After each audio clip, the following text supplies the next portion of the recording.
বাংলাদেশের এই যে ইতিহাস আমরা সঠিকভাবে লিখতে পারলাম না, পার্শ্ববর্তী দেশ থেকে আজকে এই বিজয় দিবসে যে ধরনের বক্তব্য আসলো, পার্শ্ববর্তী দেশের প্রধানমন্ত্রী নরেন্দ্র মোদী তার ভেরিফাইড পোস্টে যেটা দিয়েছেন সেই লেখাটা, এবং প্রিয়াঙ্কা গান্ধী দাঁড়িয়ে যে বক্তব্য রেখেছেন, সেখানে বাংলাদেশ একেবারেই উপেক্ষিত হয়েছে। বাংলাদেশ কথাটা আসেই নেই এই বিজয় ভারতের। তাহলে আমরা লিখতে না পারলে অন্যরা কি অন্যভাবে লিখবে না? সেটা হচ্ছে, ইতিহাস কিন্তু আমরা বদলাতে পারবো না। যা ঘটেছে তার বিশ্লেষণ করতে পারবো, তা দিয়ে যদি আমরা চাই সেই ইতিহাস বিশ্লেষণ যদি সঠিক হয় আমরা সামনে এগোতে পারবো। ইতিহাসে বন্দী থাকার কোনো কিন্তু সমীচীন নয়, কিন্তু আমরা ইতিহাসে বন্দী আছি, ছিলাম, ভবিষ্যৎ থাকবো কিনা যায় না। মৌলভী যে বললেন ইতিহাস তো মানুষের ইতিহাস, রাজার ইতিহাস ইতিহাস নয়। রাজা মানে শাসক, শাসকের ইতিহাস তো শাসকের মতো। ব্রিটিশরা তাদের মতো করেই আমাদের ভারতবর্ষের ইতিহাস লিখেছেন। কথা হচ্ছে ইতিহাসে সবাইকেই যার যে ভূমিকা সেটা দেওয়া উচিত। কাউকে বড় করার জন্যে কাউকে ছোট করা নয়, এবং ছোটকে বড় করার চেষ্টা করা নয়। অনেক মানুষ মিলেই ইতিহাস।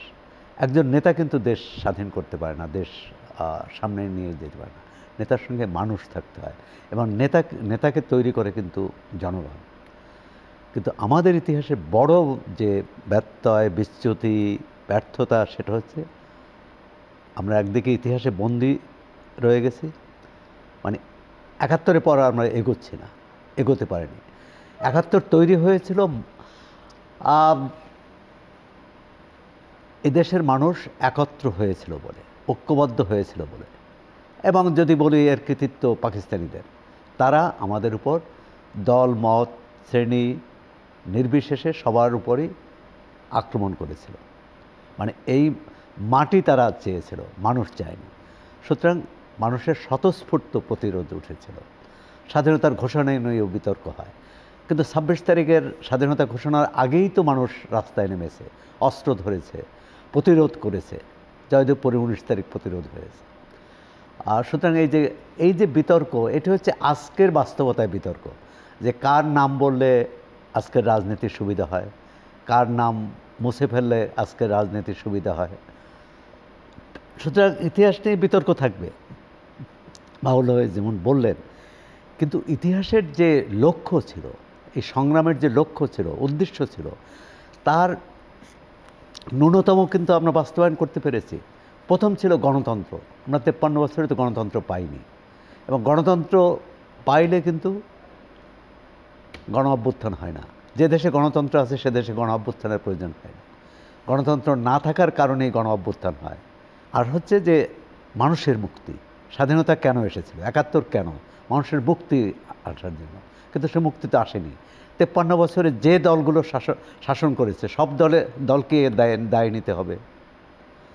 আওয়ামী লীগ, জাতীয় পার্টি। না, আমরা সামনে তাকাবো, আপনি বলছেন নিঃসন্দেহে সামনে তাকাবো, নতুন বাংলাদেশের স্বপ্ন নিয়ে এগোবো।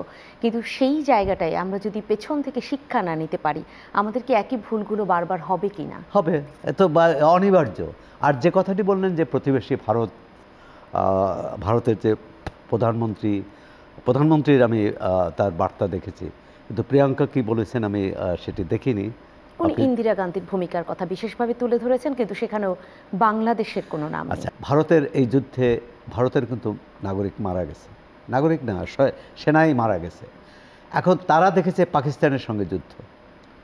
পাকিস্তানে ১ না ২ বা বাংলাদেশের মুক্তিযুদ্ধে তারা সহায়তা করেছে, তারা অস্ত্র দিয়েছে, তারা আমাদের খাদ্য দিয়েছে, ১ কোটি শরণার্থীকে আশ্রয় দিয়েছে। তার নিশ্চয়ই একটা রাজনৈতিক উদ্দেশ্য ছিল। সুতরাং এখন এখানেও তো ওই সংকীর্ণতা আবার, যে একটি দেশ, যে দেশের যৌথ বাহিনীর কাছে পাকিস্তানের আত্মসমর্পণ করেছিল। আমি একটু জানতেই চাই, আপনি বললেন যদি সেই ভারত নির্ভরতা না সহায়তা, সেখানে একটা বড় প্রশ্ন দাঁড়ায়। কিন্তু তারা যদি তাদের কোনো রাজনৈতিক উদ্দেশ্য থেকে থাকে, সেটা কাদের উপর ভর করে হয়েছে? বাংলাদেশের সাধারণ মানুষের উপর ভর করেই তো হয়েছে। আপনাদের প্রথম আলোতে আজকে প্রকাশিত হয়েছে একটি লেখা, এবং সেখানে আমি পড়লাম, ওখানে লেখা হয়েছে যে সাক্ষাৎকার নিয়েছিলেন যিনি লিখেছেন, তিনি বলছিলেন যে জেনারেল জগদীশ সিং সিং অরোরার একটি সাক্ষাৎকার নিয়েছিলেন এবং তিনি কিন্তু তখন বলেছিলেন যে সাধারণ মানুষ যারা বিশেষ করে সীমান্তের কথা বলেছে, সীমান্তের সেই গ্রামের সাধারণ মানুষরা যদি আমাদেরকে ঢুকতে না দিত, আমরা কি ঢাকা জয় করতে পারতাম? ঢাকা গিয়ে এরকম একটি কথা প্রথম আলো জেনারেল অরোরার সাথে জেনারেল অরোরার আমিও সাক্ষাৎকার নিয়েছি এবং তার সাথে কথাও হয়েছে। তিনি একাধিক বার বলেছেন যে এই যুদ্ধটা বাংলাদেশের মানুষই করেছে, আমরা সহায়তা করেছি। এখন ৭১ বা তারপরে জেনারেল অরোরাও যতদিন বেঁচে ছিলেন তাদের এক দৃষ্টিভঙ্গি ছিল। আজকের যে ভারতের নেতৃত্ব তারা তাদের রাজনৈতিক পথ ও পরিকল্পনাকে সামনে রেখেই কিন্তু এসব কথাবার্তা বলছেন।